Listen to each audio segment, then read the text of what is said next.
Sports Potpourri. We are going to limit it to sports as much as there's other stuff like Doctor Strange or whatever I'd like to talk about. Reid Fowler coming on in and joining. A couple of holdovers here, Geoff Ulrich and Pearce Dietrich. So, guys, Pearce, I have to start with you here. We're going to continue on with racing, but this time it's not NASCAR, it's F1 hitting the States.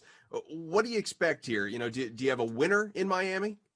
I do. I'm going to go with Max Verstappen. He was my pick for the Saudi Arabian GP, and that was because he had won the Saudi Arabian GP the year before, but also because that street circuit resembled Azerbaijan or Baku, where he was really good in 2021 as well. A lot of the drivers are, almost all the drivers are saying that the Miami circuit is going to be very much like Azerbaijan. And so if Verstappen was good there, Verstappen won at Saudi Arabia. He won last week. He's already had 2 wins this season. It looks like Red Bull. This is a racetrack that's got 3 long straight stretches that's favored the Red Bull teams this season. So I would go with, probably Checo Perez also finishing second behind Verstappen. Our technical director, Matt Cody, just thinks you're making up names at this point. They're real. How many times do you think you had to practice saying wait for the horse racing? That's where we get the fake names. That's true. Well, hey, they have names. They may or may not respond to them, but they have names. They're just different. Okay, let's loop in you other two here because I know you've been glued, Reid especially, to the Wells Fargo. How about on the DraftKings Sportsbook, a live mid-second round bet or a bet going into the weekend that has your attention here, Mr. Fowler? We talked about it yesterday, Koff, last night. Aaron Rye is someone that, Jeff and I were, vacillating on Wednesday evening, and we didn't pull the trigger at 80-1 plus 8,000, but now he's down to 25. I think he saw, like, the weather's going to be terrible this entire weekend. And guys like Rye and other players who've played over in Europe, maybe look at guys who've played well in the Open Championship, like Sergio. He's sticking around, but Aaron Rye is probably my favorite heading into the weekend. What about you, Jeff? Yeah, I think that's a good theme too. The weather's going to be terrible, and I would not go too far down the board here. A lot of the field, when the PGA events get like this, what do they give up? They give up, and we typically see a guy in front. Jason Day's out there right now, but it could be like a Dahmen, or it could be someone that goes off this afternoon. We just get a small group of front runners, and it becomes like a 4 or 5 man event. And that's what this is starting to feel like. Aaron Rye at plus 2,500 is definitely a good bet. But my favorite right now is Matthew Wolff plus 3,500. He's tied with Aaron Rye. You're telling me that Matthew Wolff is a worse golfer than Aaron Rye? No, I'm sorry. Matthew Wolff has not played well. His irons were absolutely lasers yesterday. If this course is going to play like a U.S. Open, well, Matthew Wolff does well in those conditions. I think you got to take the plus 3,500. Yeah, it could end up horribly for us, but those are just too good odds right now. He's 4 back. If he even just shoots 2 under par, he's going to be in there on the weekend. And this guy, absolutely, if he gets a sniff, will want to go after it. It's been such a bad season. I think you got to take those odds, plus 3,500. You can get plus 320 too, just to top 10 right now in Matthew Wolff. Well, Matthew Wolff is a worse golfer than Aaron Rye right now. He is, objectively speaking. Get out of here. We're doing USFL. Don't take a break.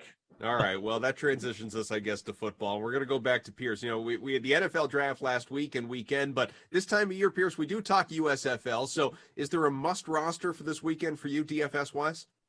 It's hard to have these must rosters because you don't even know who's going to be active from one week to the next. And we even had a guy last week who was ruled inactive, and then he ended up running for 100 yards, even though no one knew he was playing. So you got to be careful with these must plays. But if I was going to label anyone, it'd be Mark Thompson, who leads the league with over 300 yards rushing this season. He's could be in the NFL if it wasn't for off the field injuries with the Florida Gators, and also having all kinds of other issues around his life. But then you've got Kyle Sloter, who's been a solid quarterback. He's getting plenty of volume. I know that's been Jeff's guy so far. And he's got a good you can pair him with Johnny Dixon from Ohio State fame. They've been pretty steady and reliable. They're on the field every week. They're getting targets. They're getting volume. That's usually the best that you can hope for. No one knew that back was playing, including apparently the opposing coaching staff. What do you think here, Jeff? I think that one guy you can definitely sort of hang your hat on one thing you can hang your hat on is Jeff Fisher trying to run the ball. So Reggie Corbin, took 20 carries last week, probably going to get big volume this week unless he gets inactive and starts someone else, as Pearce mentioned. So that's kind of a guy I'd look to in DFS. But you know what I'm going to do, Kaufman? I'm literally just going to give people all the winners in USFL this week. We're going to go with the New Jersey Generals, the Michigan Panthers. The Generals are at minus 475. The Panthers are at minus 115. The Tampa Bay Bandits to give the Birmingham Stallions their first loss. Todd Haley's group plus 155. Then we're going to take the New Orleans Breakers at minus 210. You throw all those together, Koff, you get a nice little parlay going. It's around plus 700 or bigger, plus 750. So there you go. Generals, Panthers, Bandits, Breakers. There's your 4 winners for the USFL this week. I'd love to loop all 3 of you into this next one. Hopefully I can. It's Kentucky Derby weekend, guys. Yeah. You got to be excited about that, obviously. We've got a free-to-play pool here at DraftKings, $10,000 prize pool for the Derby. Which horse are you going to back tomorrow, Geoff? Keep the momentum. Messier. You can't, there's a horse named after one of the Edmonton Oilers greats, and I'm not going to bet it. The horse is named after Mark Messier. Of course we're betting it, but in all seriousness, the stallion does have some speed and stamina. It's got the kind of profile that you want at Kentucky Derby, especially if it's going to be a little bit wet. If you're getting plus 800 on Messier, take that. But I'm going to give you a dark horse too, Koff. Barber Road at 30-1 or around plus 3,000. This dude, all he does is finish second. But guess what? He was purchased for $15,000. This is the underdog story of the Derby. Finally getting through, breaking through for that win. Give me Barber Road. That's my long shot for the Kentucky Derby. Producer Drew said the only safer pick in Messier is Geoff picking Messier. Just inevitable. Oiler love. What about you here, Pearce? I'm going to go with Cyberknife. I was attracted to the name, and then I found out that it's some sort of prosthetic, or it's a prostate laser cancer gun. So I don't know. It's not nearly as cool as I thought it was at first. But he did win the Arkansas Derby recently, and I guess his dad finished 3rd in the Kentucky Derby, so he's got pretty good lineage. And I don't know. Still, Cyberknife sounds pretty cool at 20-1. Right out of T2. What about you, Reid? Yeah, Cyberknife won the Florida Derby. That's a good correlation to the Kentucky Derby. But, I mean, come on. Barber Road and Messier, give me a break. Those horses aren't winning. Pole position does play a difference in this. But Epicenter, I know he's a heavy favorite. Joe Rosario, the jockey, he's in that 3rd pole position. It's not bad, but it's not great. Epicenter is fantastic. I think he won the Louisiana Derby.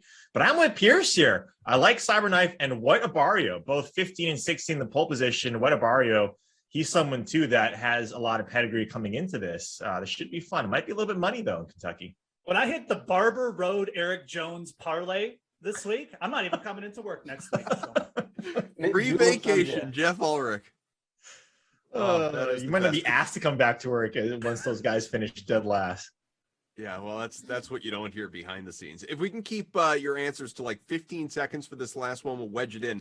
Back to football, NFL draft looking ahead to 2023. On the DraftKings Sportsbook, you have C.J. Stroud at plus 400 to be the number 1 pick. We saw last year, obviously, how the favorite changed all throughout the year. So who's a long shot that you like right now, Reid? Jalen Carter. He was arguably one of the best defenders on that Georgia defense. He's at plus 3,500. He's a D lineman. He probably will go like top 3, but he has a chance to get in the top 1. What about you, Geoff? I wouldn't go too far down the board. Spencer Rattler plus 2,000 is a name I'd throw out. But yeah, I mean, look, it's the 2023 draft. I mean, this is like, this is too far away, even for me. A little too early for you. Pearce, any thoughts? I need more time to talk about this. 15 seconds isn't enough, so I'll pass.